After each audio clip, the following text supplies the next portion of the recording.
Hello, everybody. My name is Jake, and I am not here with Jolie. I was. This part isn't part of that. This is technical editing, Jake, from the future. Past, kind of. Either way, I'm just here to tell you that the intro of our video was cut short due to technical difficulties, or, cut off entirely because our device didn't record it. So I am here to give you that information now. This episode, Jolie brought to the table an interesting topic of current day as of March 27th, 2026, job markets and how the job market are improving and growing in some areas and shrinking in others. So without further ado, I'm going to take you to where it didn't cut us off, where Jolie was speaking about what she was planning to talk about in this episode, and I hope you enjoy. And so I thought maybe what we could talk about this week is some of the conversations I've had over the last couple of weeks with hiring professionals, some of the articles I've been reading about what sectors is there a great deal of potential and what is the earning opportunity in those sectors. Now, I do think that the difference here is, if you're a creative and you want to be doing web design and web support and things like that, or writing or drawing or art, I should not drawing, that sounds very insulting. Art, you're some kind of a graphic artist. This isn't maybe the area for those types. But if you are somebody who wants to be doing that and you've had a really hard time finding that type of position, and maybe you've been kind of forced to take a job in service or maybe even in manufacturing, which is shrinking a little bit, but maybe you've had to be a waitress or you've had to go into be a cook or something like that as you're trying to find this job in your interest, there are other positions that would pay a great deal more, that are a little bit more technical and I think probably specialized, that could be a career. Maybe it's not your passion, but it would pay the bills and it would allow you maybe to have enough discretionary income to fuel your passion on the side. So I thought maybe that could be a fun topic. Well, and it is. And I want everyone who is listening to this episode, check the date of both when this episode came out, but also your current date, because this could change rapidly in 6 months. So true. So just forward from me on that is what this is relevant if you are right on top of this podcast. If you're not right on top of this podcast, I would double check. Well, I would say it will probably be relevant for a period of time, a few months, maybe 6 months or so, but things do shift. But some of the things that I'm recommending they've been gaps for a while. They've been areas that people have not really focused on, and they may not require a 4-year degree. And I'm guilty of it as well. As a Gen Xer, we've pushed our children to get 4-year degrees, and sometimes those jobs now are scarce. Mm-hmm. So go ahead. Let me jump right into it. Okay, get us into it. So I know everybody's going to hate me saying this, and right now we're in that learning process, just like we were with Y2K. We're in this AI space, and we're coming off right now tens of thousands of jobs that have been eliminated because companies thought it was going to be replaced with AI. And you're still getting it. Recently, Meta, I believe the company, no, not Meta, Epic Games, the second biggest, in quotations, game company in the world, laid off, I want to say a couple 100,000 just like 2 days ago or something. It was a lot. I was going to say maybe not a couple 100,000, because I don't know if they employ that I don't know if many, it was 100. but tens of thousands probably. Yeah, I'll have to double check. But 20,000 or something. Increasingly relevant is what I'm trying to get to. And so we're right in the middle of that companies probably have acted quickly because they want to stay relevant, only to find out that there are challenges. And that's not new. We've had that across generations. When you get to be an old fart like me, you've seen it many times. So I don't want to say I'm desensitized to it, but I probably am to some extent, because the pendulum swings. And it swung really far, and now it'll have to come back to something normal. But I do want to say, for right now, and I know I have a child that I've said this to, and I can tell that it's not well received perhaps, it is going to be important to have AI skills. And so as I kind of went through, and I'm referring to some notes that I took, it is really important now, regardless of what area you're going into, to have some AI fluency in addition to human-centric skills. So human-centric skills are that ability to sit and talk and understand dynamics, cultures, how to present, read a room. That's what I mean when I say human-centric.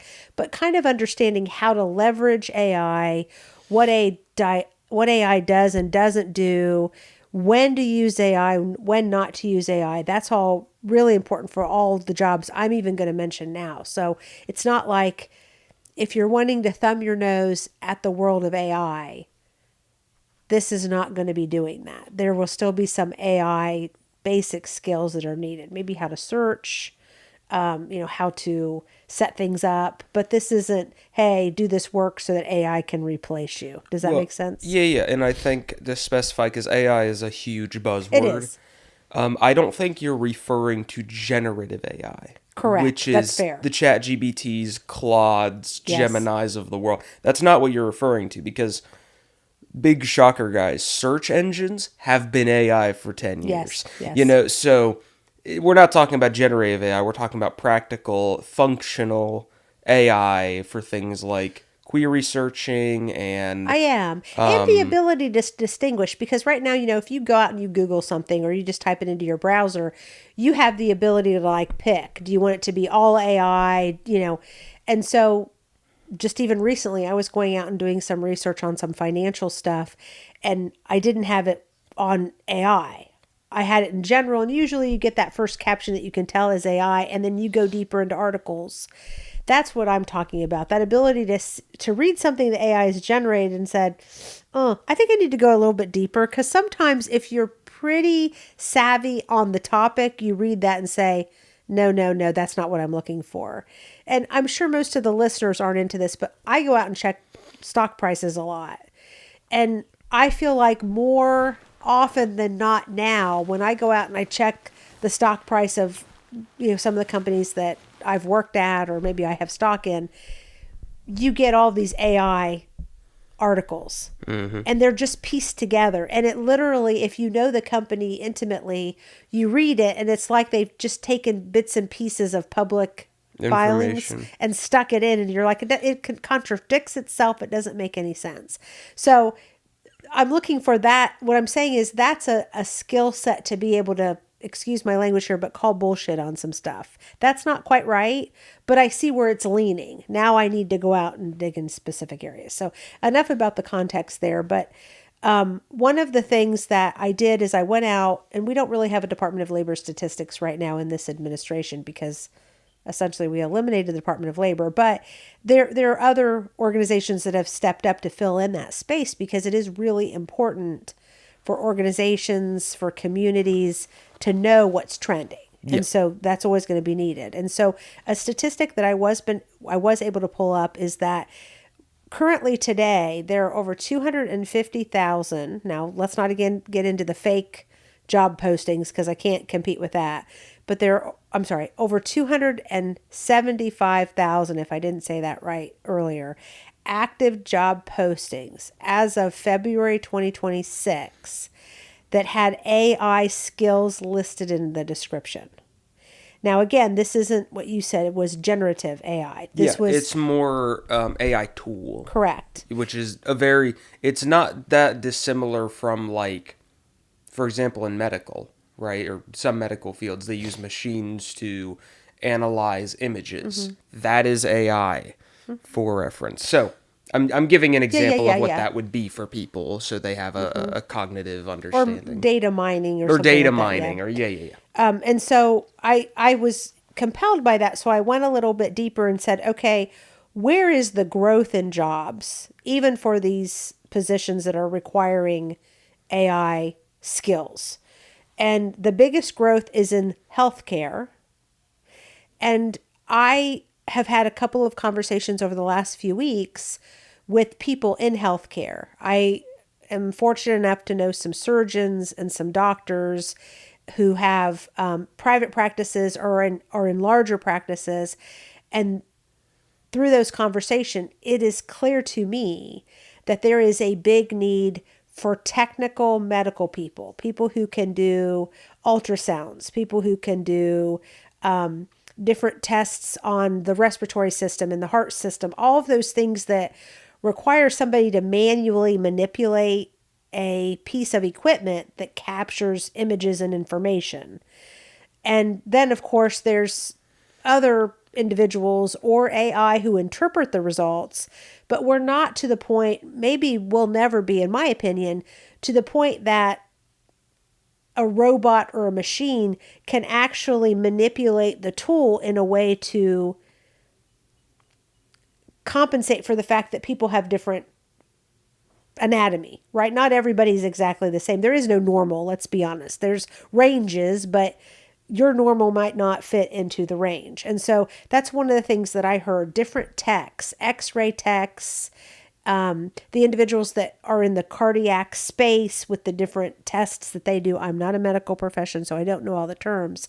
But every single one of the people that I've spoken to say these are jobs that, quite frankly, with a 2-year degree and some certifications, start in the 70s. And within a first year of getting additional certifications can be well into 6 digits, not over, but into 6 digits. Mm-hmm. And I looked at that and thought, well, that is a great opportunity. Now, you're going to be in the medical profession. It's going to be a very regimented. That's not the right word. It's going to be a regimented. Thank you. It's going to be a very strict schedule because you're going to be in service. And so you're going to have an 8 to 5. It's not going to be, oh, can I be remote, right? You're interacting, you're dealing with people.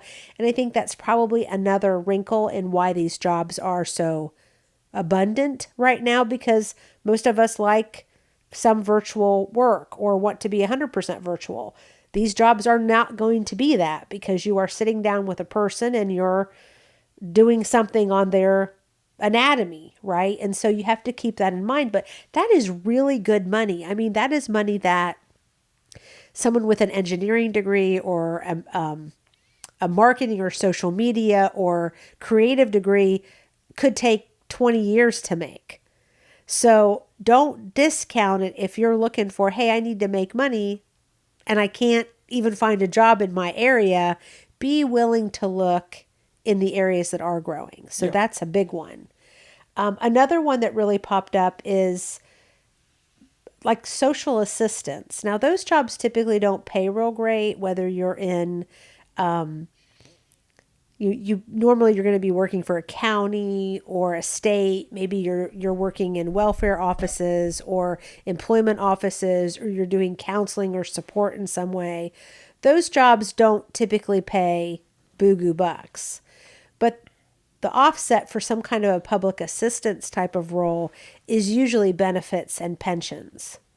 And so you're sacrificing a little bit today in order to have a great pension tomorrow. You wouldn't need to be someone like me who said, oh, I have to save or I have to invest so that I can retire and I have money to live on.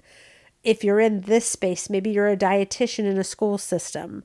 Maybe you're doing early development counseling. Maybe you're sitting down with individuals, helping them qualify for jobs. You know, that might be a position that only starts out at 40, and maybe you're going to top out in the 70s in the current market.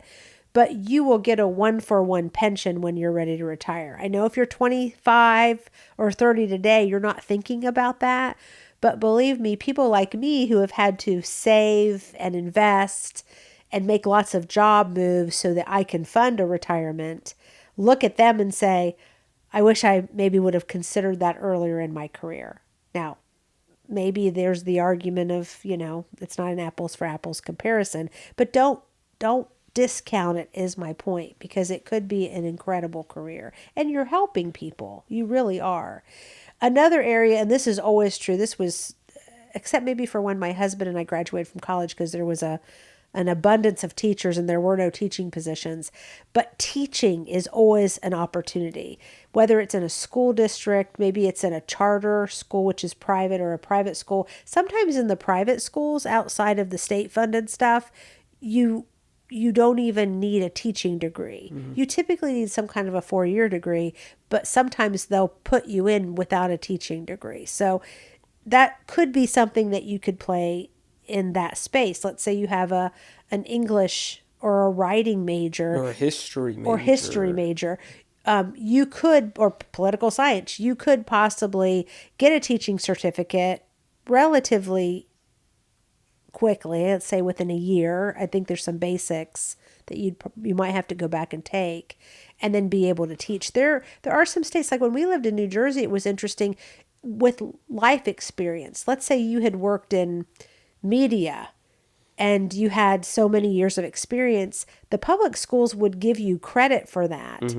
And you would come in at a higher rate, and then your ability to qualify to be a public teacher was shortened because you had the life experience. Now, for most of the listeners, they're not there, but I'm just saying there are opportunities and there are workarounds. You need to pursue them. But in a private school, you might not need a teaching certificate. They may qualify you and give you the classes that you need in their environment. Or there are STEM programs out there, and there are other things out there that are learning adjacent. Maybe it's a supplement, maybe it's an after school program. Okay, I get it. At my early 20s, I don't know that I wanted to work my life with a bunch of kids, but there is a lot of reward from that. You know, you have those aha moments, you have children that are learning and growing. And if that's something that you get a great deal of enjoyment out of, that could be a great career with a lot of self realization that in a career that I took, you don't typically get.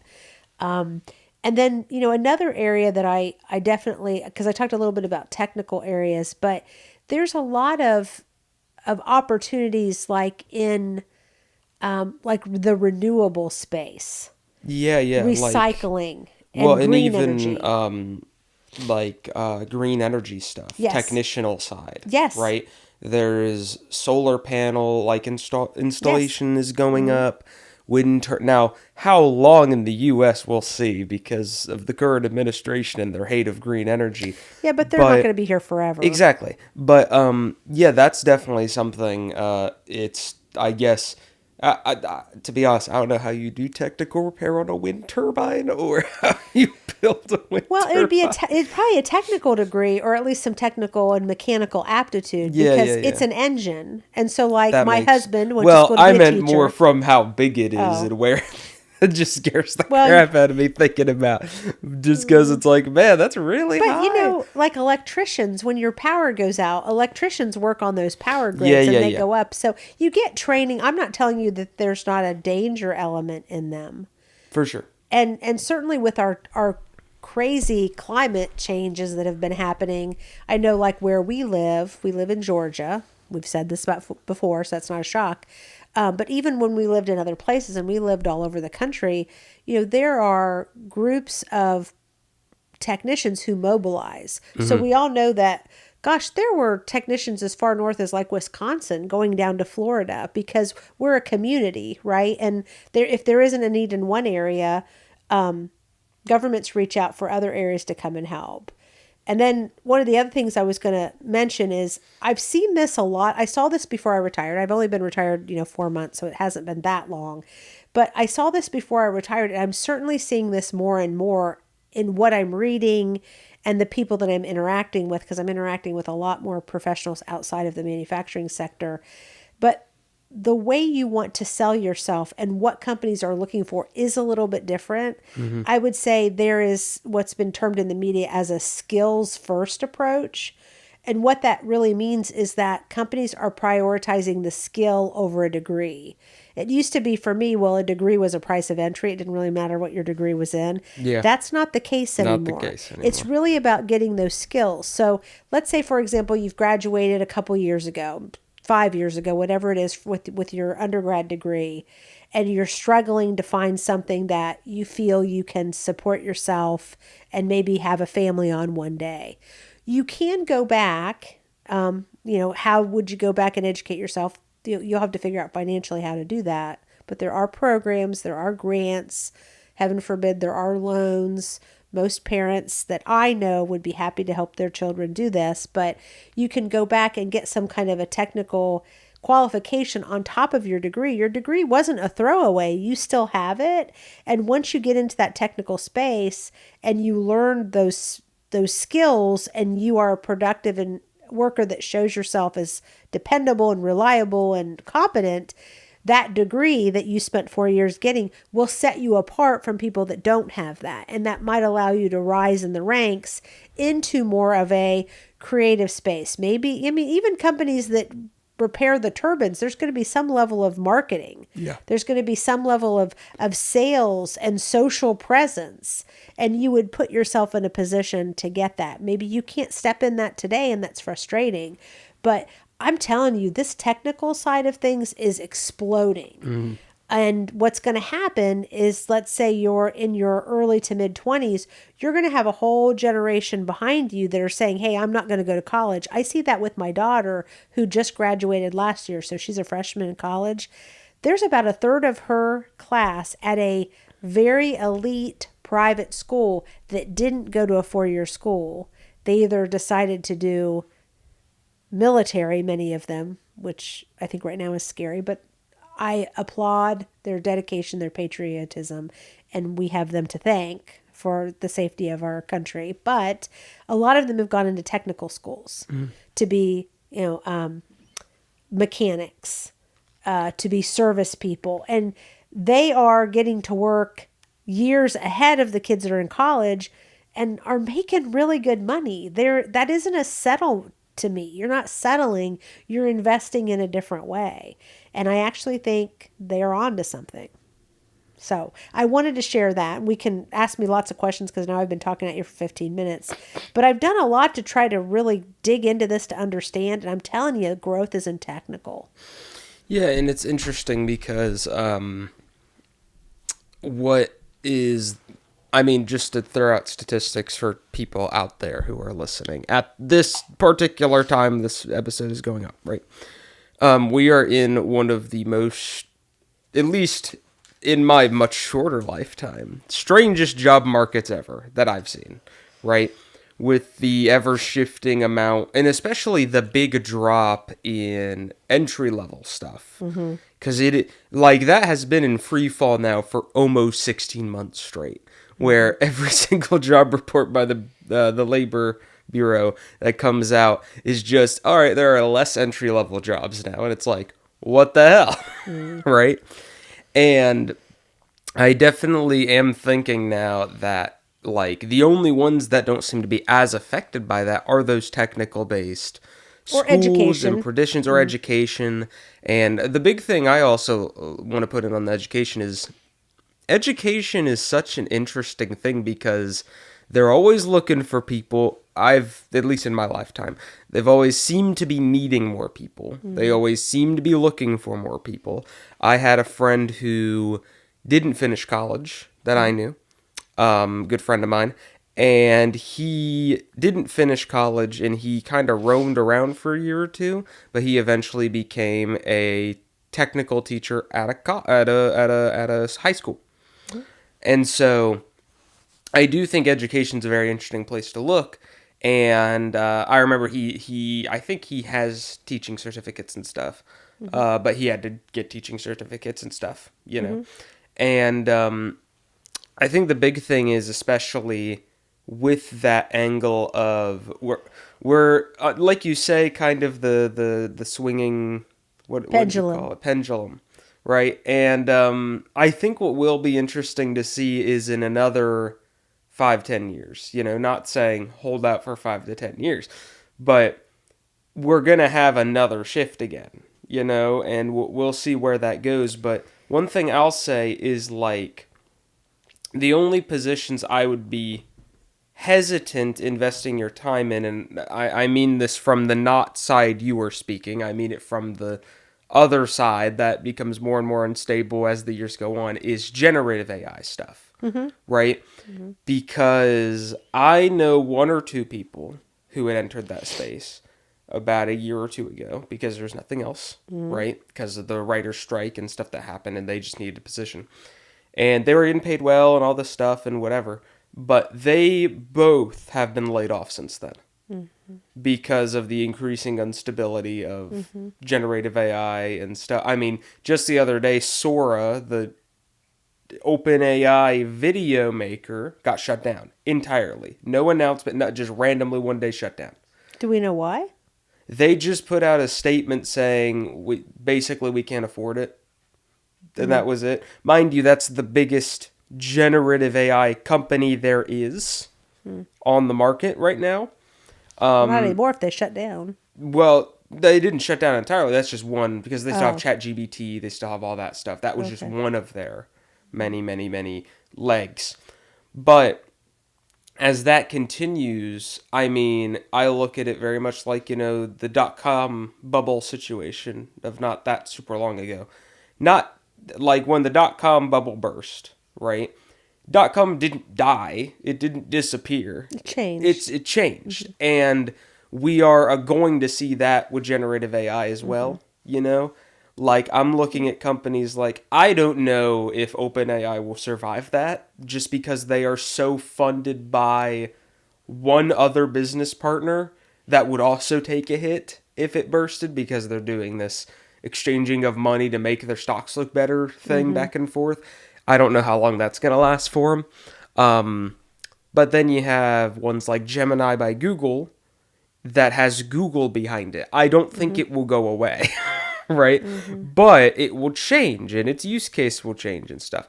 But not to get too off topic here, the idea of why I'm introducing that is one, right? Job markets change.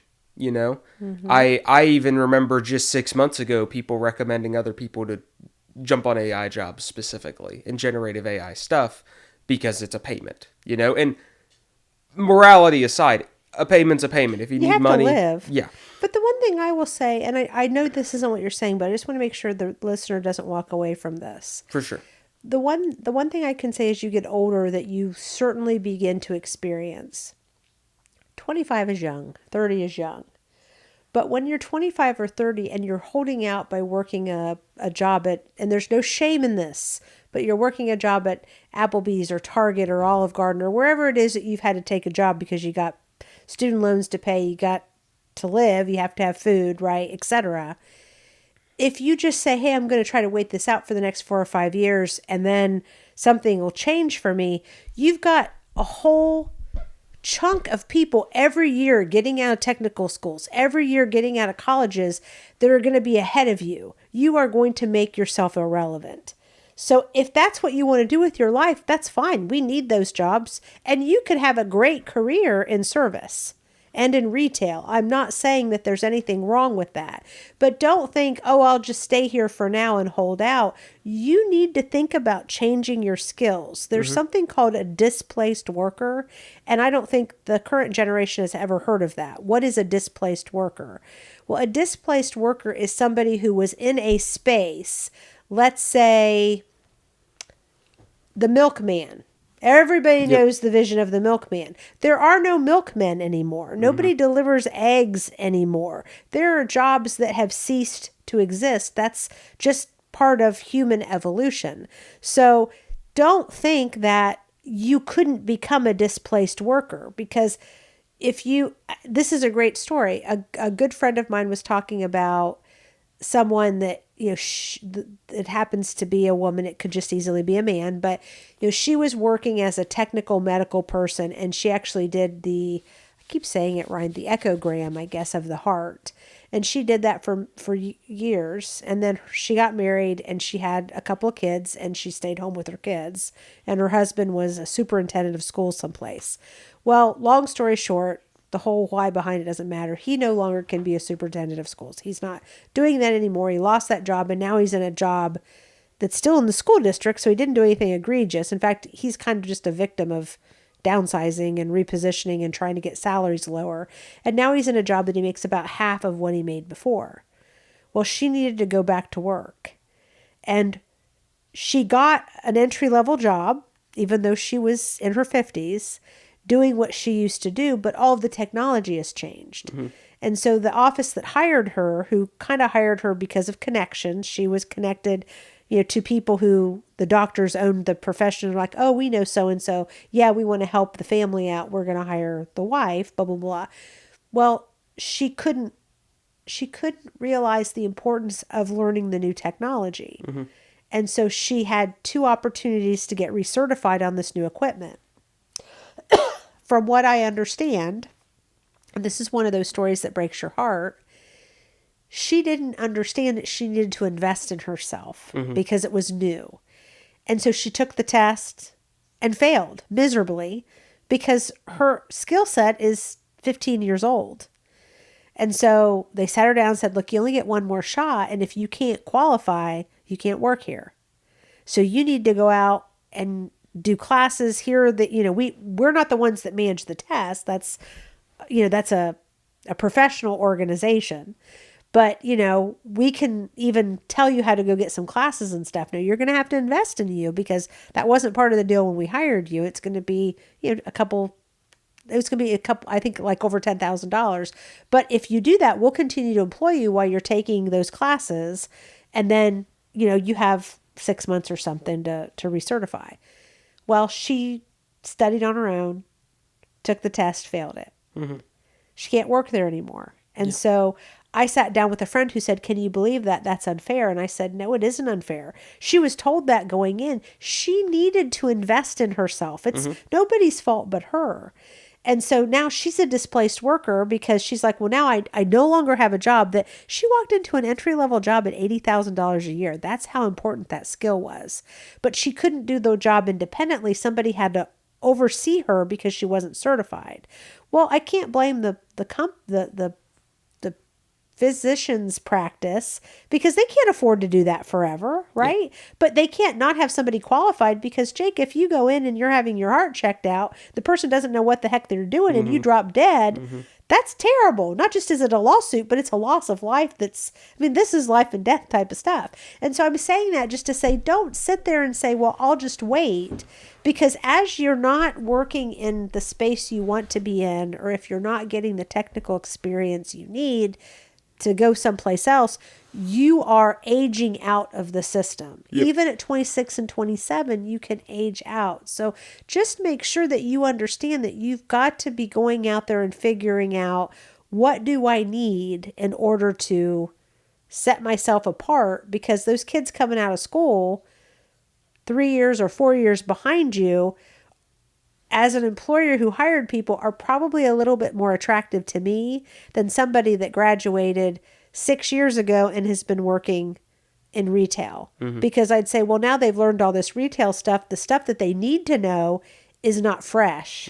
This kid who's 22 and just graduated, it's fresh. They were doing it last week. And so you just need to keep that in mind. The world doesn't wait for you. So you want to make sure that you're going out there and you're either seeking it out or you're doing something or you're deciding, hey, I'm going to have to take a different path.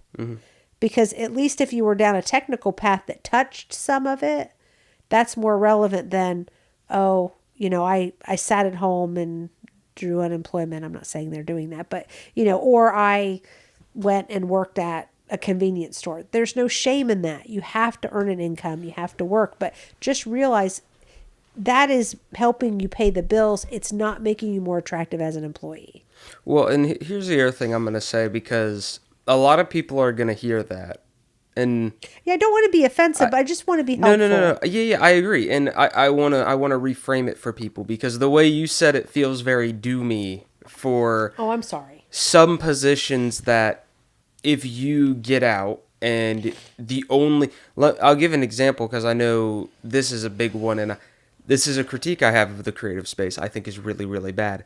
The reliance on Adobe as well as the reliance on Microsoft Office, in my completely offensive opinion, should be completely cut from all computing in general. I think it's a horrible, horrible, horrible thing to exist, because the prices of those things on an individual level are egregious. They are absurd. And this is just the creative space. I use it because I don't know other spaces, but even in office settings, you got to know Microsoft. Exactly. But and you have to know Adobe. And here's the thing I'll say, right? Like, those are a lot easier because those don't update that much. Those don't change that much over time, really. But I wouldn't be surprised if there are people who hear what you just said in technical positions who literally have no way of accessing that outside of a job, right? And what I want to reframe this as, because there are situations where that happens, right? there's sometimes it's out of your control. Sometimes you just got unlucky. It happens. Absolutely. And you might feel like you're in that position. And it may not be your fault in any way, shape, or form. You're doing everything you can do. And here's where I want you to reframe if you're listening to this and you're in that position, because this is something I had to do when the writing strike happened, right? I had studied so much in different forms of writing, technical writing, and all this stuff. No writing positions even existed. And I had to figure out other things to do.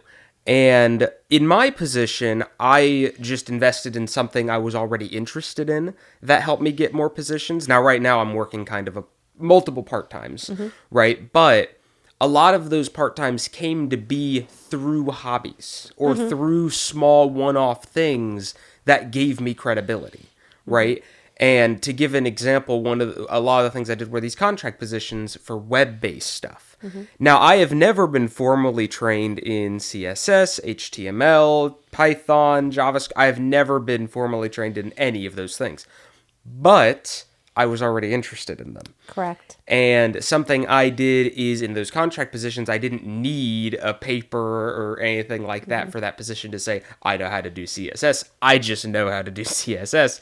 And I can sell that because I have made my own website using CSS. And you've developed other people's websites. And I've developed other people. So I have been afforded these opportunities in contract positions based on web media, because I have experience in that. And I don't have a degree in web media. I have a somewhat adjacent communications degree if I really spin it correctly.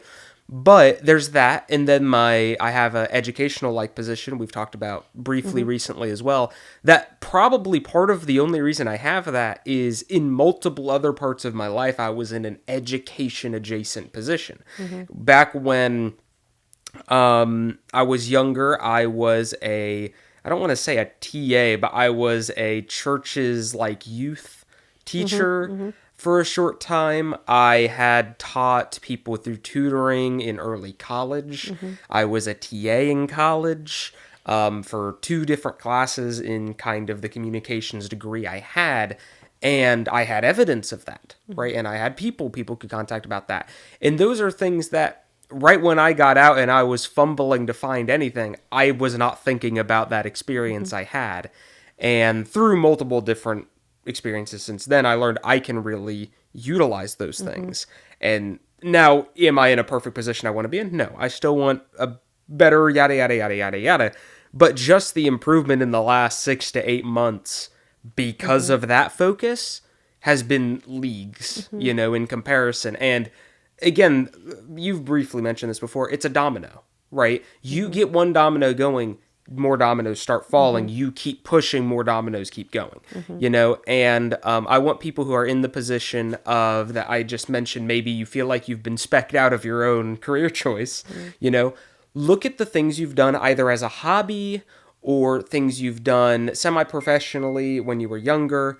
Look at those things and see, are any of these things I would be fine with doing professionally? If yes, and honestly, even if no, I would still look into it.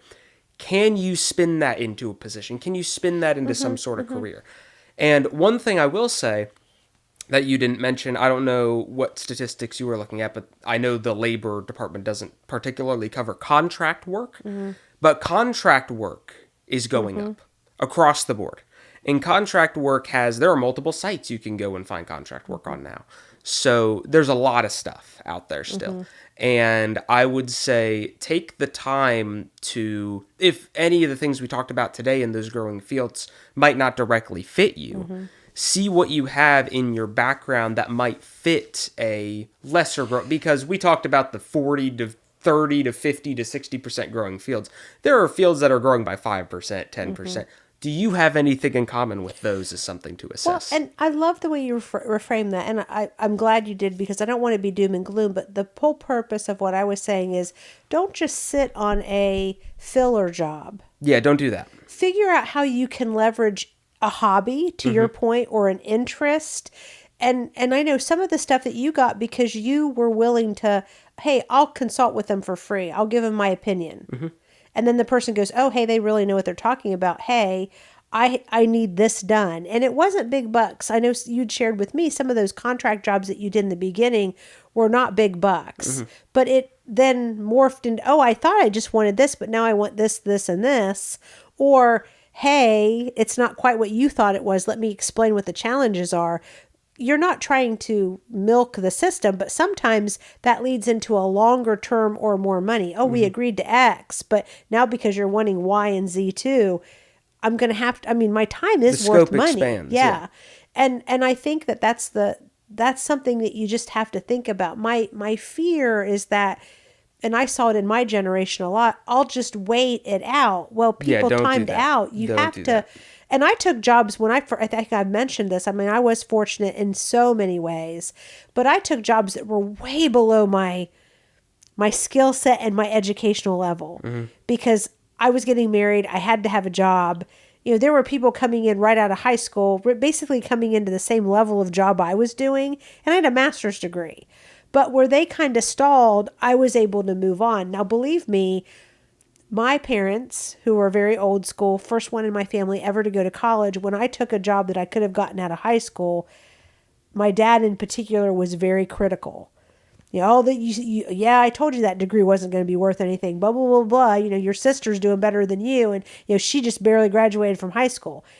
Okay, I had to put up with that for about a year, but then as I started to take off, now what you don't want to do is na, because he really was trying to help me, and he didn't understand the importance of an education. But sometimes you do have to humble yourself and just say, you know what, I'm here for now because it's going to lead to something. Mm-hmm. And it's exactly what you said. It's how do you reframe what you did? Because who would have thought that for the 2 or 3 years that you helped out at church doing education from a spiritual perspective with younger children, using media, leveraging different things in media, and how excited they got, and how impactful that was for that congregation of several thousand people. Who thought that 10 years later, almost, maybe not 10, 8 years later, you were going to be able to say, hey, I did this. And somebody said, wow, that's really out of the box. Yeah, like nobody, like there are, and I remember I was talking to a really good friend about this recently who is in a very unfortunate situation. Like I truly feel for him because he is in a very limited particulate of, he wants to work and he doesn't care where he works. He just wants to work. But he has like a 6 to 7 family house, and they have like one car, and it's very hard to get anything relatively far away, but he's being pressured to get stuff. And I remember I was talking to him, and I even as I was talking to him, I knew experience he had that he didn't realize was experience he could leverage, right? And really, I mean, take your like, and something I do is I've written down every single thing I've ever done ever as some sort of experience. Even when I did, and I did eventually phase it out, but even when I was younger and I did like YouTube and Twitch streaming and all that stuff, I was able to throw that on a resume for a while and say I had experience in content creation. Am I bending the knowledge a little bit? Maybe, but it's still a thing. And because it was a hobby I experienced for a short time, most of my video editing experience that I have used a lot since then was because of that. I really liked making content for social media at the time, and nowadays I have pretty good photo and video editing stuff because of that. Leverage that type of stuff to your favor, and I think that's a big thing you can throw out there that will really, really help you. But we've been running for a while. Yep. So unless you have anything last you want to say there, we can wrap up. I don't want people to lose hope. For sure.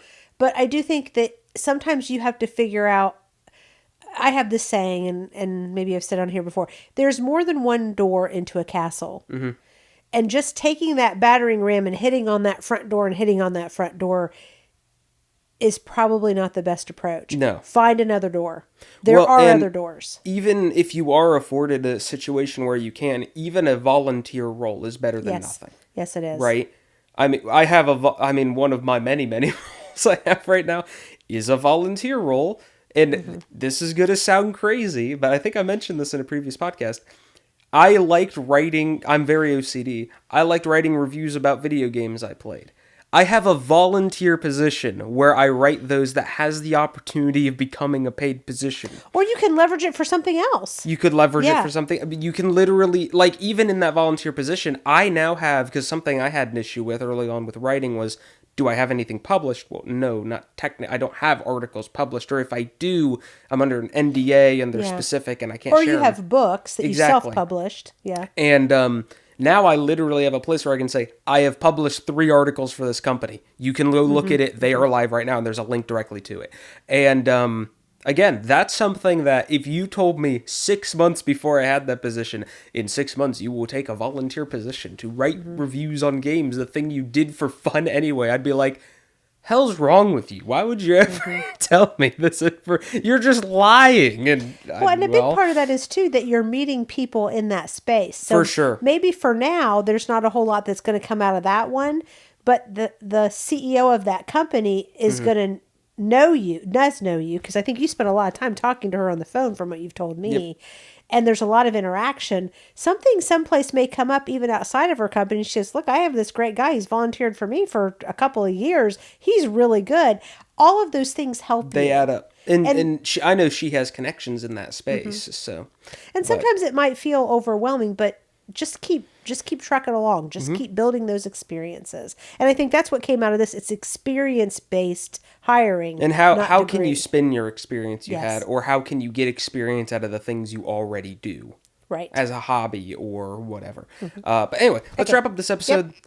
Thank you for seeing us again. We're probably going to stick to this 2-week cadence just because it seems to be working and everyone seems okay with it. So we'll keep with that. Thank you all for being here for episode, what are we on, 7?